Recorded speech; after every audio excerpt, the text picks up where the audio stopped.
Welcome back to the Deep Six Wrestling Podcast. My name's Pat. If you're new here, I cover AEW Dynamite every week for our podcast. We also have coverage of Impact Wrestling, WWE SmackDown, New Japan, and So I'm here. We're going to talk about Dynamite. It was the go-home show for All Out 2022, so we're going to go over the entire show, and we'll do a little preview of the actual pay-per-view later this week, most likely tomorrow, because today is Thursday. But most likely Friday night, Saturday morning, we will have a predictions preview show dedicated just to All Out. So if you're looking for that, come back to our YouTube channel. And if you're not listening to this on our YouTube channel, you can find the link to said YouTube in the episode description. So if you want to come support us and come check out our preview for the pay-per-view before Sunday, you can do just that. And then Sunday night / Monday morning, we will have our review out for All Out. So plenty of content coming up here. Rob's SmackDown reviews probably will be back tomorrow. He had a week off last week as he was busy doing things with some lobsters. But I'm assuming he'll be back for a review tomorrow, and the Impact Power Hour from Ryan and Angela will also be coming out sometime this weekend, probably Saturday. So that's what's going on. You can follow us over on Twitter at Deep Six Wrestling. And you can subscribe to the podcast or either on YouTube or if you're on Spotify, Apple, Stitcher, TuneIn, wherever you listen to podcasts, you can find us. So we're going to dive in here. This is the August 31st, 2022 episode of AEW Dynamite. And as I said before, it's the go-home show for All Out 2022. So we would open the show with Jon Moxley coming out here, the new AEW World Champion, after squashing CM Punk last week. And comes out to a mixed reaction here from the crowd. They're in Chicago this entire week, so tonight the live Rampage on Friday, and then Sunday before 2 weeks in New York, I believe. So Moxley comes out here, and he states that he once heard CM Punk described as the modern-day 60-minute man, but last week that wasn't the case. He could barely last even just a few minutes, but Moxley could keep going. But could Punk? And this gets more of a mixed reaction with boos starting to be audibly heard here for Moxley as he just shit-talks Punk. And says that last week Punk gave Moxley his best shots, but it wasn't enough. Punk was looking for a way out of the match, and he folded, saying that his foot hurt, which got boos and CM Punk chants from the crowd. Moxley says that champions never fold, and Moxley says that he's sorry that Punk didn't turn out to be what the fans or what everyone backstage in AEW wanted him to be. It just didn't work out. And while he knows that they're in Chicago, Moxley has no sympathy for Punk's fragile mind, weak body, and weak spirit, and says that it's a tough business. Moxley is an open contract for an AEW World Championship match on Sunday at All Out, and he places it in the ring, and he suggests it can be anyone from AEW, New Japan, or elsewhere. And Moxley's a marathon man, and he's the living body of wrestling. Whoever takes the contract, they better be ready, as wrestling him may be hazardous to their health. And Moxley leaves, and Ace Steel comes out and grabs the contract before taking it to the back, as we get the plot thickening here. So before Ace Steel came out, I thought to myself as Moxley's music was hitting and he was leaving, I was like, oh, this kind of gives us a way to, explain how MJF would get a title shot without, having storyline Tony Khan just putting him in a world title match. But then they did the Ace Steel thing, and we would later get more explanation on this in the show, and it made sense. I will say I still do think that we get MJF within the next 2 weeks or so. I think a lot of people are expecting All Out. I don't know if they will do it All Out. But since they're in New York for the next 2 weeks after, so I could see it there. If he's not back by Grand Slam, I think we can probably write off MJF at this point. So that's like the furthest I think you should look into it. Like if he's not back by Grand Slam, I think he's waiting out his contract. So we'll see. This would send us into our first match of the night, which was a Bryan Danielson versus Jake Hager here, with Chris Jericho and William Regal on commentary. Hager takes control early on with suplexes on the floor, just doing his best to outpower Danielson before eventually sending him back into the ring. He mounts Bryan and unloads on him with forearms to the head. Danielson looks to lock in a knee bar, but Big Jake blocks it and sends Danielson into the corner. And just like it's a shoulder tackle, but keeps it locked in, just like basically cutting off, I guess, like the airflow for Danielson in the corner, and then transitions that into a power slam. I thought this was a pretty like slick transition from Jake Hager, for what it's worth. A big body shot lands before a massive chop connects from Hager in the corner, and he just continues to dominate Danielson, preventing him from catching his breath. I thought commentary did a great job of selling Hager's danger levels, with Jericho talking about how he defeated him for the World Championship in WWE, JR talking about how he was one of the people that scouted him, and Regal talking about the first match, the fact that he was Jake Hager's first match in WWE. So interesting stuff there, and just I thought Taz also did a really good describing his offense. Danielson gets placed on the top turnbuckle while the crowd chants "You suck" at Jake, who plays to the crowd just before just lighting up Bryan's face with fists. With the ref forcing separation, Daniels fires up with a drop kick. The crowd gets really, really hot for his comeback here, as Danielson takes down Hager with body shots and big kicks, slowly just taking down the big man hammering away here. And he drops him with a buzzsaw kick for a near fall, before transitioning into the hammer and anvil elbows. Hager breaks free of a submission attempt, just unloading fists again, but Bryan locks in a triangle. Hager transitions out with a powerbomb.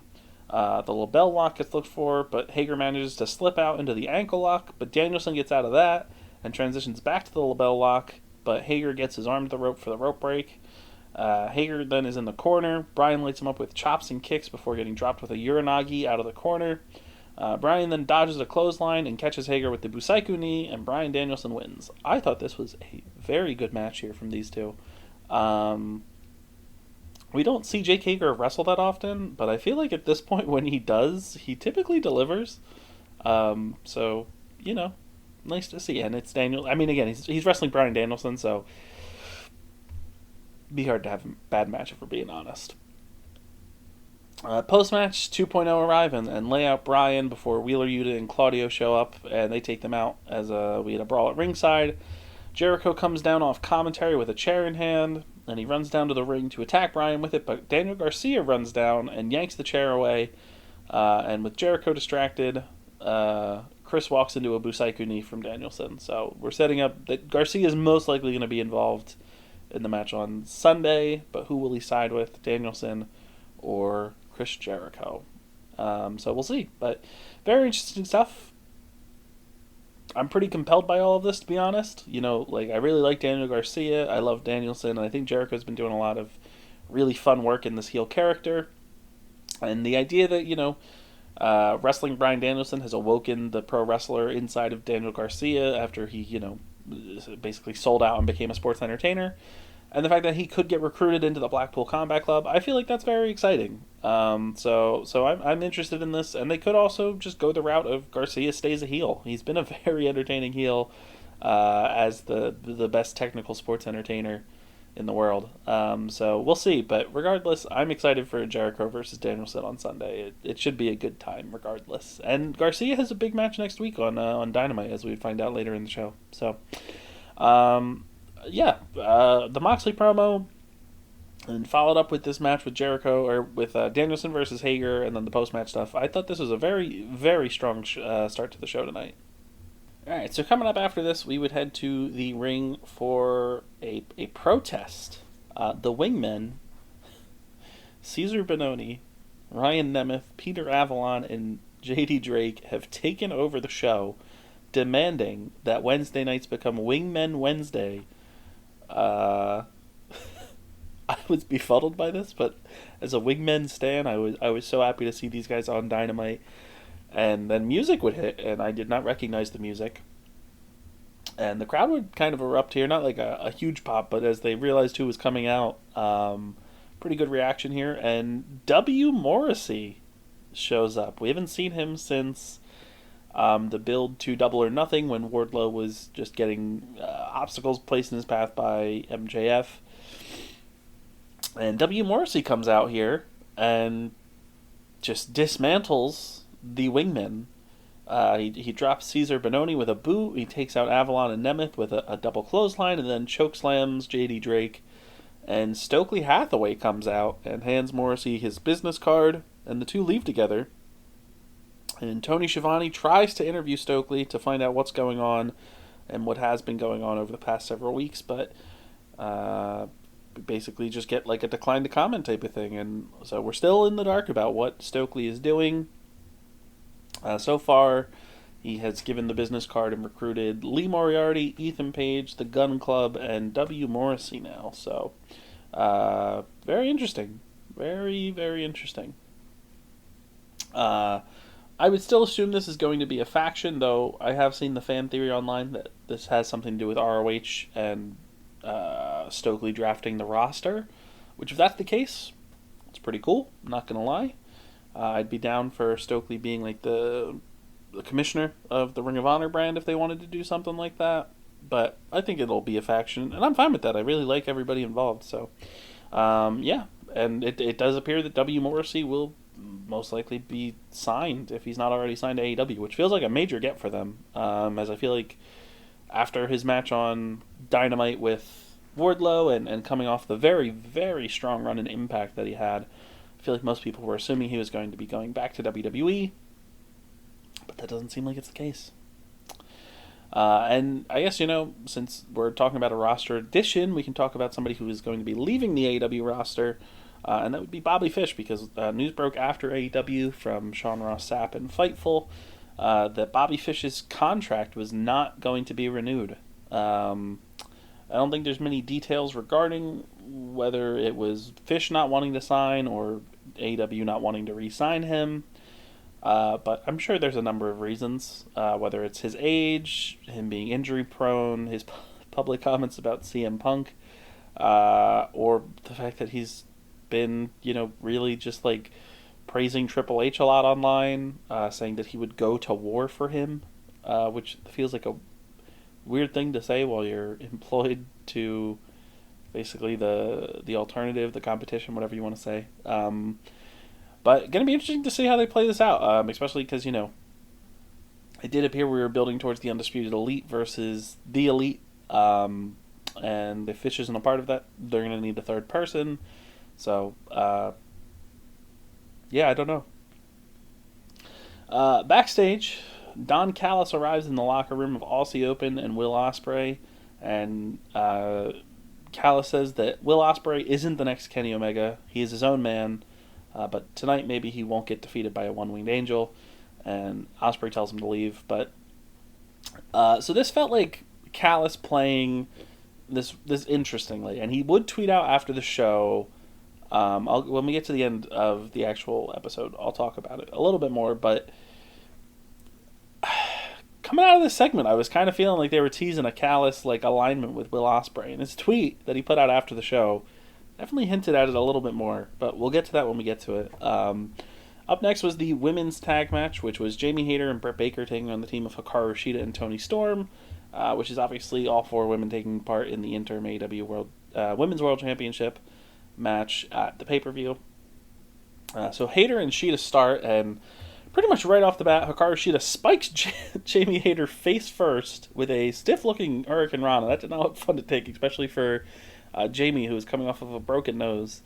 But we get quick tags from the babyface team before Jamie gets out with a jawbreaker to Toni, and commentary notes that Toni Storm had just had dental surgery, so obviously playing that up a little bit. This allows Britt to tag in. Baker gets into the corner, but Jamie comes back in and tries to suplex Toni. Storm fights out, but she gets tripped up in the ropes before Jamie and Britt double team her. The heels take control as the crowd fires up with mixed chants for Let's Go Toni and DMD, which is kind of funny because at this point, Jamie Hayter was the legal woman. Britt distracts the ref and allows Jamie to choke Toni Storm over the bottom rope, with Britt looking for something in the corner, but Storm gets out of it and then goes up top. Britt climbs up to meet her and looks for the Avalanche Air Raid crash. Storm fights out with Fist and lands the Tornado DDT to get out of it, as she gets the hot tag to Shida for a big pop here. Hikaru Shida comes in, lighting up Jamie with just Fist in the corner and a delayed vertical suplex. We get the Meteora off the ropes from Shida with a 2 count. A drop kick from Toni takes out Britt. We get a double suplex from Jamie taking out Shida and Toni, which gets a Jamie Hayter chant going. Love to see it. Baker tags in and drops Shida with a neck breaker for a 2 count. We get a super kick from Baker after a failed roll-up attempt from Shida, and commentary noted that this is the first time. It's crazy, but this is the first time that Britt and Shida have faced off, apparently, since their match at Double or Nothing last May, when Britt defeated Shida, and that is a testament to how poorly this division is booked sometimes. Just like, Jesus Christ. But anyway, a rolling elbow connects from Baker as Shida flies off the ropes with a boot to the face, basically from out of nowhere. Camera work is pretty good for this one. Shida takes Jamie off the... I don't even know what I wrote here. Shida takes Jamie off the ref. I don't know what that means. But sure. And Toni lands the Sweet Cheeks music on Britt in the corner, a tornado DDT to Rebel on the floor, and then Shida hits the spinning kick to Baker as Hikaru Shida pins Britt Baker clean as a whistle. That does not bode well for Shida's chances on Sunday, and she could very easily be the one taking the pin in that match. But I thought it was really nice to see Shida get a pretty big win on Dynamite. This is her first match on Dynamite since earlier this year. So yeah, I thought this was a pretty fun tag match. I enjoyed it quite a lot. I really wish they would put the women's matches on the show earlier like this, because anytime they do, they tend to be way more fun and enjoyable. I still think Toni Storm should be the one to walk out of the pay-per-view with the belt, but we'll see if they do. I think there's probably a decent chance that Britt does it, which is a shame. But I guess we'll see. If I'm picking with my gut, though, I'd say Toni Storm. We get a vignette for Kip Sabian and Pac, with Kip saying that Pac will be the first person to embrace the change this Sunday, and this was basically the announcement that the All Atlantic Championship will be on the line during the zero hour All Out kickoff show. We get a pre-tape promo from Miro, talking about his issues with the House of Black and his unlikely partnership with Sting and Darby. Darby then turns his head and talks shit about Brody. And Sting shows up to say that it's showtime and that the enemies of our enemies are our friends, and the trios match between these two teams is set for the pay-per-view. CM Punk arrives. Huge reaction from Punk as expected. Wasn't announced for the show and just kind of came out here. He looks around and says that on June 1st he broke his foot. He then wrestled on it and pulverized the bones in his foot. On June 8th he got surgery, and then he detailed the extent of it before Punk calls out some fans saying that he got more screws in his foot than some fat guy has gotten screwed in the front row. I don't know why. I don't know if the guy was heckling him or what, but sure. Last week he got beat up in Cleveland, and he had to drive home with just his thoughts. Punk says his foot is 100%, and he came back a year ago because he loves this business and he loves the fans. He says that he feels like he's let the fans down, he's let his sister down too, who's in the front row, and says that the love might not be enough anymore. Ace Steel then comes out and questions what Punk is saying and states that's not what they talked about before Punk came out here. He says this isn't who Punk is, and he introduces himself to the fans as the man who trained CM Punk and one of his longtime best friends. He notes that Punk didn't let Chicago down. He filled an arena last year on just a rumor, and he isn't going to let him walk away again. Ace roughs him up here and drops an F-bomb too, and says that he's going to fight on Sunday and shouts at him to sign the contract. The crowd loudly chants for Punk as Punk fires back and he takes his jacket off, and he says Moxley isn't the man who's going to kill him. He grabs the contract and runs into the crowd, hyping up Chicago here as he poses with the fans. He says there's one pulse within the people of Chicago, and he will pump the blood until it stops pumping. At All Out, Moxley can't break his bones or drink his blood because we are Chicago. The crowd goes wild for Punk, and he just feels a bit rejuvenated here after getting squashed. I thought this was a really strong segment. I thought Ace Steel did really good here. For those who have seen Raj Giri of Wrestling Inc.'s takes on this segment, I want to say those are some of the worst takes I've seen. This man is complaining that somebody who they established last week on television as being tied to Punk showed up here again at a place where he works to hype up and support his long-term friend and the person that he trained, because apparently it's playing to the hardcore fan. Like, they clearly, very clearly established that this guy is tied to Punk last week. He was there after the match. He shows up at the beginning of the show. Commentary says who he is. He shows up again here. Commentary says who he is. And then he tells everybody who he is. They literally explained it to you in a paint-by-numbers setting. It's not like this random guy came out, he didn't introduce himself, and he's just shouting at Punk. No. I'm sorry. If that's your complaint, is that Ace Steel is being used in this, and that's playing to the hardcore fans, and nobody knows who he is, they told you. Like, what?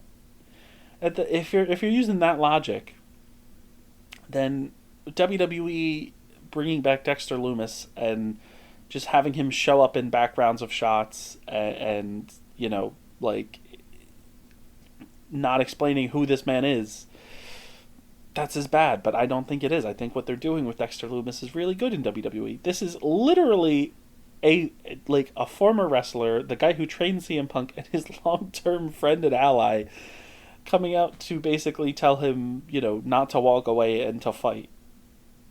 I thought it was really well done.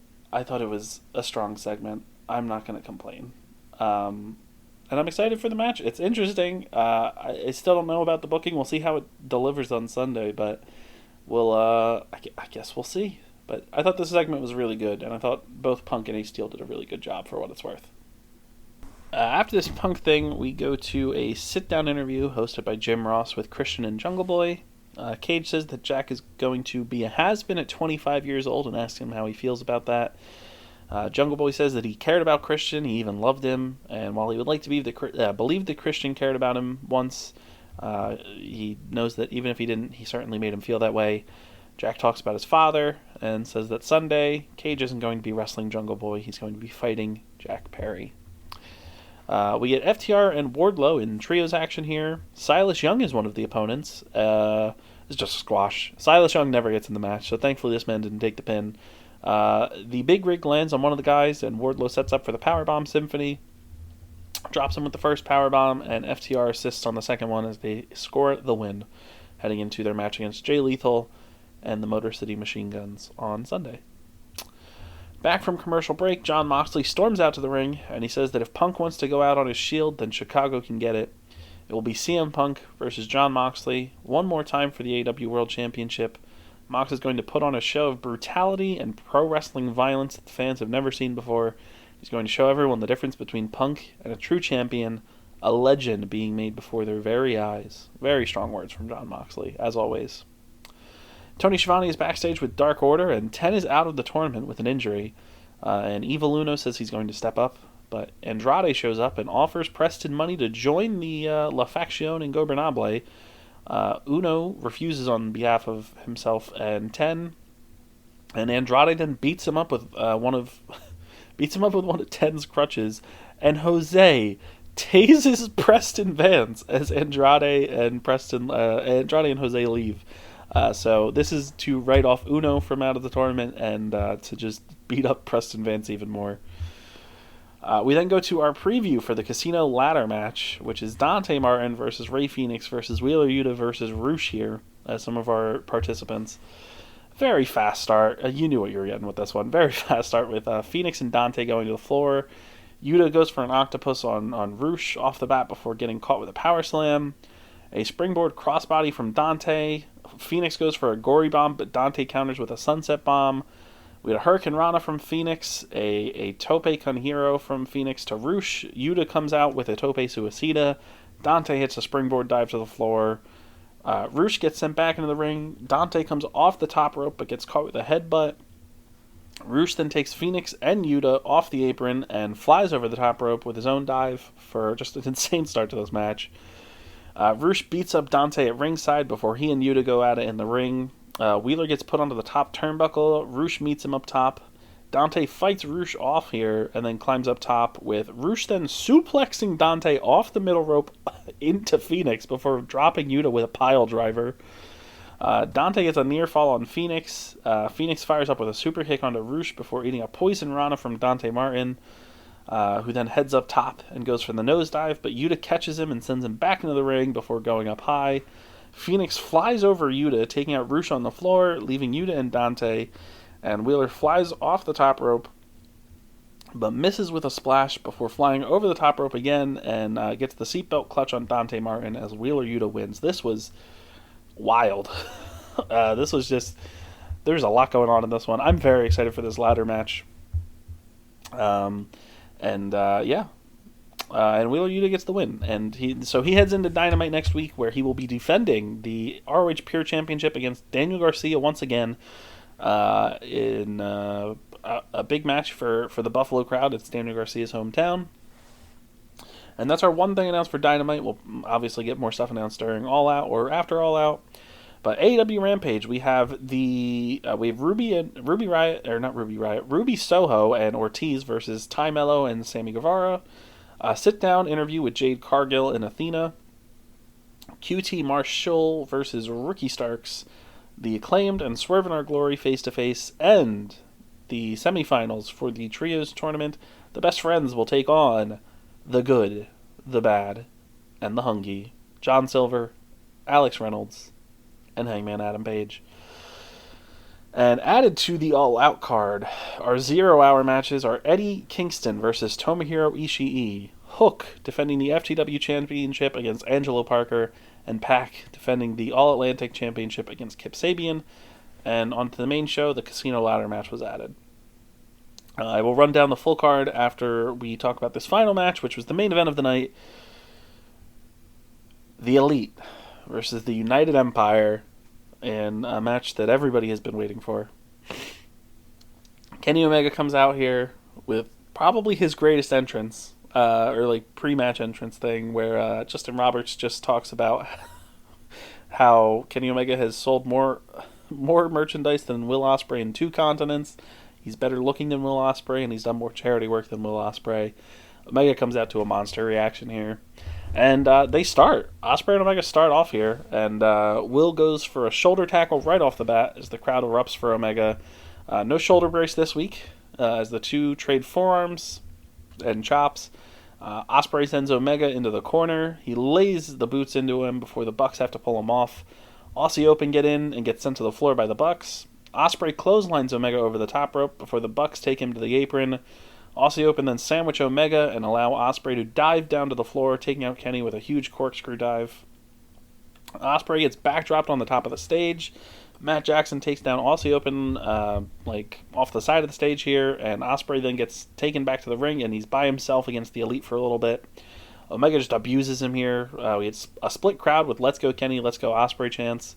The Elite have the advantage, tagging in and out as Aussie Open make their way back to the corner. Ospreay flies off the ropes, taking out both of the Bucks and scoring a hot tag to Mark Davis, who just powers through Matt and Nick's attempted offense, lifting both of them for a dual power slam here.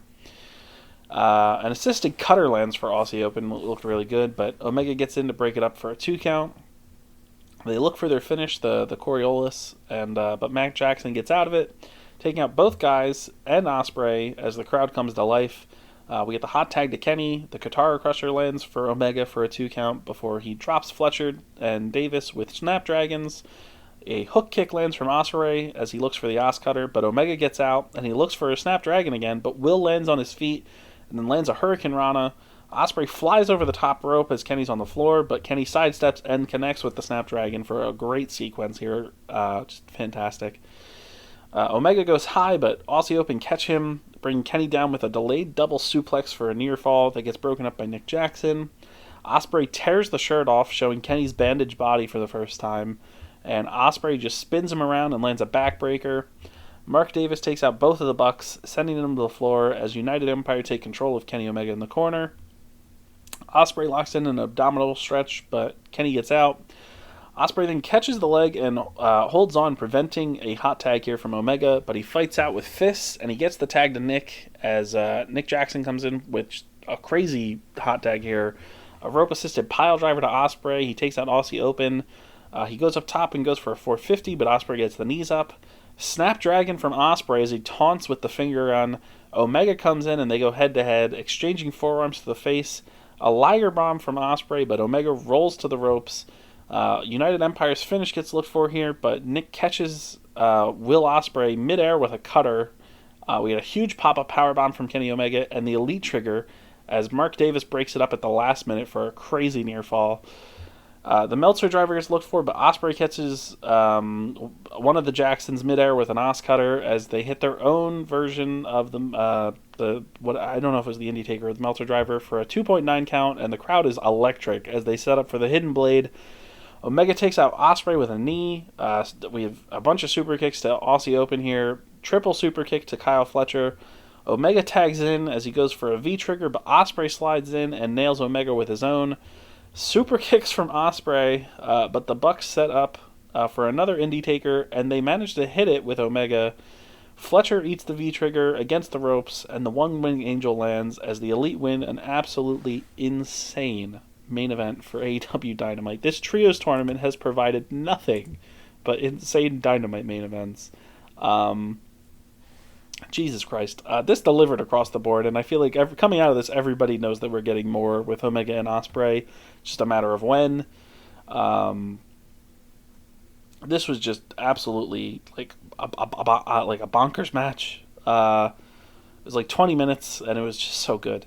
So very exciting stuff. And obviously, I think everybody knows that Dark Order's winning on Friday, and we're going to get the Elite versus Hangman and the Dark Order for the Trios titles. So it's going to be interesting to see who wins that. I would assume the Elite win, but you never know.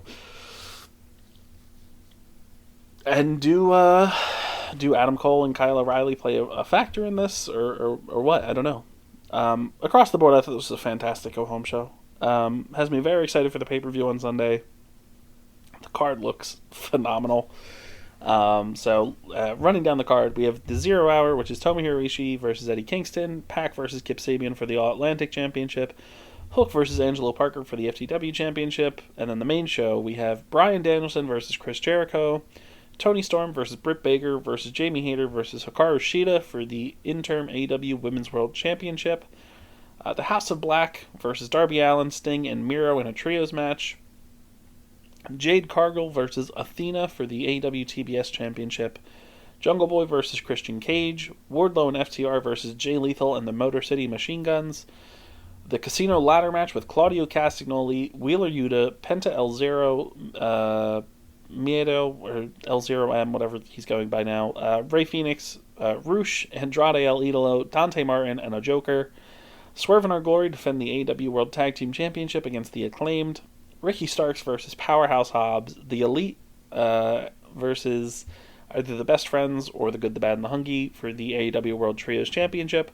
And in the main event, Jon Moxley versus CM Punk for the AEW World Championship. So 14 matches total, and absolutely a very long card. But a lot of this looks very, very strong. So that's Dynamite. That was the go home show. Again, I enjoyed it thoroughly. I'm looking forward to the pay-per-view. And hopefully AEW has a lot of fun this fall with Grand Slam, with Full Gear, most likely people taking part in World Tag League and Wrestle Kingdom for New Japan, most likely another ROH pay-per-view or two, because we'll probably have, I would assume, probably some in the fall, and then December, January, you're probably going to get Final Battle. So we'll see. But exciting stuff. And most likely the return of MJF is on the horizon, and you're most likely going to be getting Adam Cole and Kyle O'Reilly back soon as well. So hopefully the injury bug is over with and we can move on. But I'm looking forward to All Out on Sunday, and like I said, this weekend we will probably have a preview show coming out, and then Sunday night, Monday morning, we will have our actual review of the pay-per-view. I'm going to probably go with Monday morning just because I feel like this show is probably going to like 12:30 in the morning. But thank you for joining me for another episode of the Deep Six Wrestling Podcast. If you enjoyed it, be sure to leave a like on YouTube, leave a comment, subscribe to the podcast wherever you're listening to, whether it's YouTube or on any of the podcast streaming services that we are on. We would appreciate it greatly. So thank you once again, and we'll talk to you in the next episode. Adios.